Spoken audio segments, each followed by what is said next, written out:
It's been said that people have favorites, including God himself, that people really believe that God has favorites. And today we're going to discover that he does not. But before we get into that, let me introduce myself. My name is Pastor TC, and this channel is all about playing games and talking about the Bible. And today I am playing some more Kingdom Hearts Project 14, which includes the character Xion, which is, oh my God, it's just incredible. Enjoy yourself. We're in the Olympus Coliseum, and we're just laying the smack down on these Heartless. With that being said, let the adventure begin.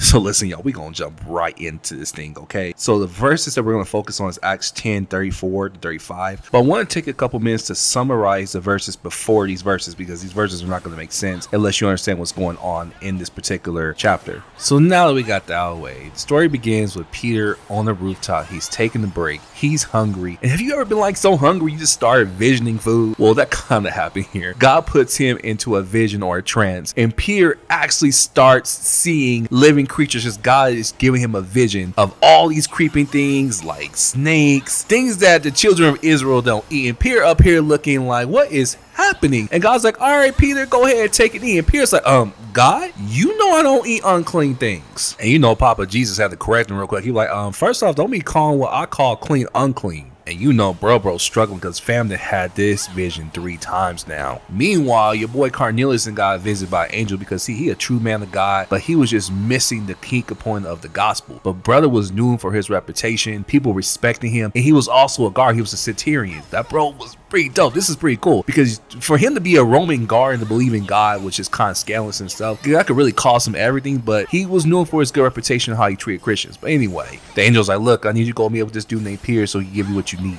Your boy Cornelius is like, all right, bet, let's get the squad together real quick. So Peter's still trying to figure out what this vision is because this boy all shook up. He like, man, God, where are you on right now? What you talking about? Holy Spirit's like, look ahead of you. There's 3 dudes that you need to talk to real quick. So one Cornelius' homeboys are like, hey, look, man, are you Peter? Because we looking for you. This is Cornelius, bro. Bro is an honorable man. He just an angel visiting him, and we need to talk to you. So Peter already started to put 2 and 2 together. He like, all right, bet, come to the lodge with me real quick so we can go kick back at the house and chill and chop up the word real quick. Now I want to pause and explain how dangerous this is for Peter, because see, Peter is a Jew. Cornelius is a centurion, meaning that he's Greek. He is not Hebrew. And so for one, Jews ain't supposed to do that. So right here, Peter's already starting to trust God. So Peter gets back to the crib. He chopping up with Cornelius and he shares the gospel with him. And y'all, it is dope. The Holy Spirit begins to fall down on them and they all begin to speak in tongues. And it's a powerful moment, just like in the beginning of Acts, the day of Pentecost when the Holy Spirit fell out. And so this is important because this is going to show the Jews later on who say that God just was for them alone, that no, that's not the case, that God is for the whole world, because we see now Greek, or we see Gentiles now filled with the Holy Spirit and speaking in tongues just like on the day of Pentecost, meaning that this is not just an exclusive thing to the Jews, this is also for everyone in the world. So after this crazy moment, right, Peter's now thinking differently. He's like, okay, that vision wasn't about so much eating crazy stuff. It was about dealing with my bias. And man, this is so good. I'm going to talk about that a little bit later. But now we're in 34 and 35. And he says this: I perceive that God truly does not show favoritism towards anyone, but that whoever respects him does what is right, whatever country he may be from, is acceptable to him. So now let's turn the lens on us today. Christians are so biased. They think God has favorites, and he does not. He's the same God today, yesterday, and forevermore. He does not have biases. We're so caught up in just trying to make people look a certain way that we really don't see that God can do the work inside them through the power of the Holy Spirit. We think people have to be a certain way, look a certain way, talk a certain way to be accepted by God and to become his favorite. We see when Peter puts away his bias and he actually listens to God, he does a powerful work of sharing the gospel. I wonder what biases we could put aside today and really share the gospel effectively to a dying world who needs to know who Jesus is. So with that being said, it is your turn to take over the conversation. I want to hear from you down in the comment section down below what you took out of this video. If you think that God has favorites. Thanks again for watching. God bless you. Peace.